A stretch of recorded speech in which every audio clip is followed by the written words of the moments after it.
Hello everyone, my name is Larissa and I'm a PhD student at the Ecology Group at University of Kaiserslautern, and today I'm talking about how biogeographic structuring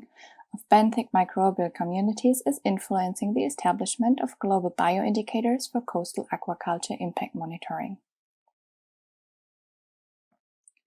Let's start with the question why monitoring is even needed.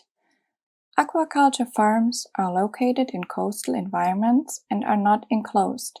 which means that everything that is put in the cage in some way also gets out of the cage, talking mostly about uneaten food and feces, which leads to organic enrichment in the sediments beneath and around the aquaculture site, decreasing with increasing distance to the farm. Traditionally, the impact of fish farms is monitored by using macroinvertebrates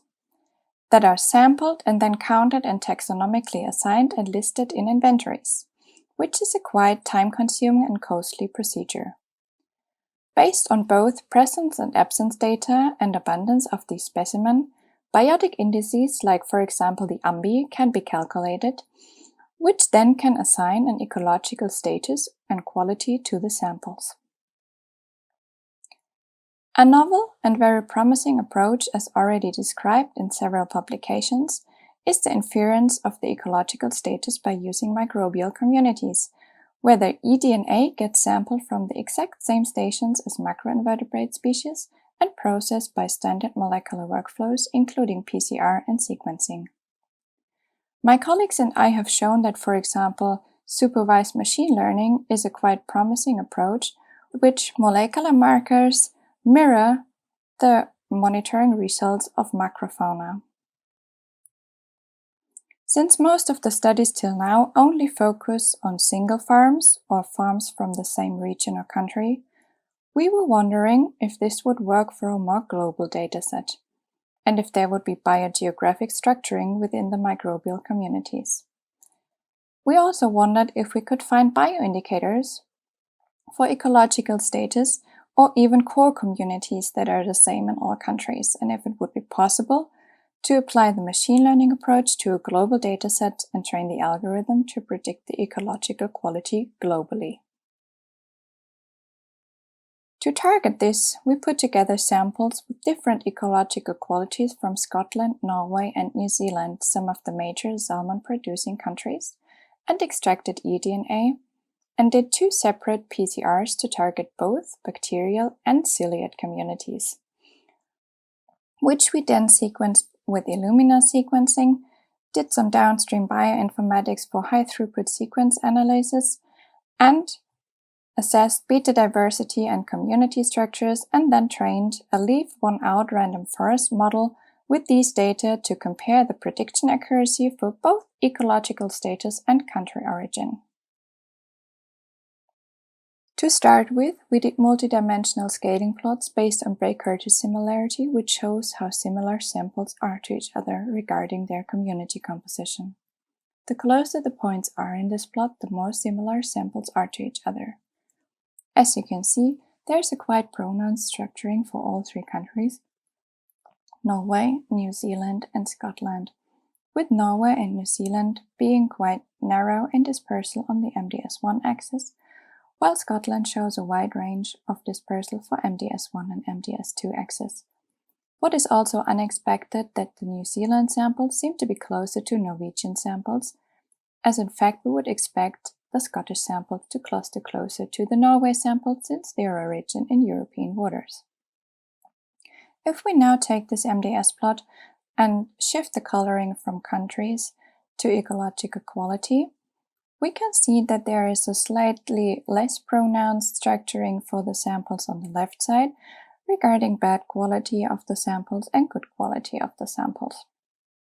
You can also see that for Scottish samples, there is no such pronounced structuring in ecological quality groups, and there seem to be no distinct pattern.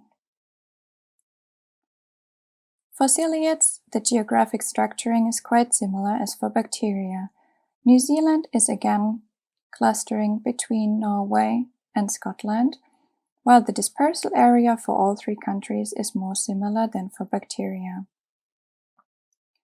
If we now look at the ecological quality coloring, we can see that there is no pattern, not even for single countries, and green and red dots don't show any distinct shaping, so geographic origin seems to be the major shaping factor here.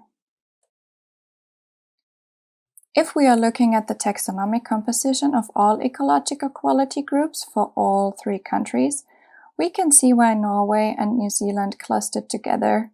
in the NMDS plot 2 slides ago, as they share both phylum composition and proportions over all classes. The trends look very alike, with being Proteobacteria dominant group, followed by Acidobacteria and Actinobacteria, and some other minor groups that share the same trends. Unlike the other 2 countries, Scottish samples are dominated by Firmicutes, which are the major group in the good ecological quality samples, meaning samples with less disturbance. Nonetheless, Proteobacteria, Acidobacteria, and Actinobacteria are also following up the Firmicutes as the most dominant phyla for bacterial communities in Scottish samples for all ecological groups. For ciliates, you can also see differences between the 3 countries, but not as pronounced as for bacteria. Overall, all of the 3 countries and most of the quality groups are dominated by Spirotrichia, followed by Lithostomata in orange. You can also see that groups like Oligohymenophoria are occurring in most of the ecological quality groups for all countries, although some groups like Heterotrichia only occur in New Zealand and Norway, again proving the clustering in the NMDS plot. We also assess distance decay relationship of bacterial and ciliate communities and found that ciliates have a quite stronger distance decay than bacteria, with a slope of minus 0.05 compared to a very shallow slope of minus 0.01 for bacteria, which means that bacteria show a higher dispersal rate and less biogeographic influence than ciliates, which was also found by Luan and colleagues in a recent study assessing terrestrial bacteria and protistan communities, where protists showed a slope of minus 0.4 and bacteria a slope of minus 0.3. The final step was supervised machine learning using the random forest algorithm to examine the performance of the datasets.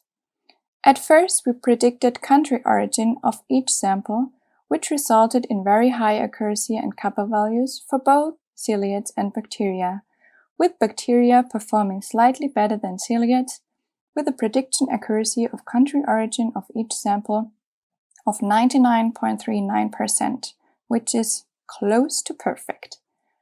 Further, we predicted the ecological quality of the samples and reached 78 and 71% accurate predictions for bacterial and ciliate communities respectively, with kappa values of 0.6 and 0.5. Again, bacteria were performing slightly better than ciliates, but still both datasets were not performing bad, with a very high accuracy regarding their global distribution background. To conclude all these findings, we're gonna check our 3 questions from the beginning. We found a strong biogeographic shaping for both ciliates and bacterial benthic communities, but bacteria also being minorly shaped by organic enrichment. We achieved a quite decent prediction accuracy with 72 and 78% for ciliate and bacteria for ecological quality prediction using the supervised machine learning approach, although there was such strong biogeographic influence, which shows a very high potential for maybe even global bioindicators. For the future, we will focus on that potential bioindicators and put on a direct search using approaches like, for example, regression splines to evaluate single ASVs or taxa and their potential. And at the end, we are still wondering why the global map of microbes in this study looks like this, which is Quite unexpected, and therefore we need to dive a lot deeper into community composition and diversity patterns of those communities that live in the vicinity of salmon farm cages to find shared species, unique species, and hopefully indicator taxa. I want to thank the DFG for funding, and most of all people involved in this study, including Tristan and Jan from Switzerland, and Olivier and Xavier from the Cawthron Institute in New Zealand, and Nigel from the Institute of Marine Research in Bergen, and of course my working group, and most of all Thorsten and Verena. I'm happy to answer any upcoming questions. Thank you for listening.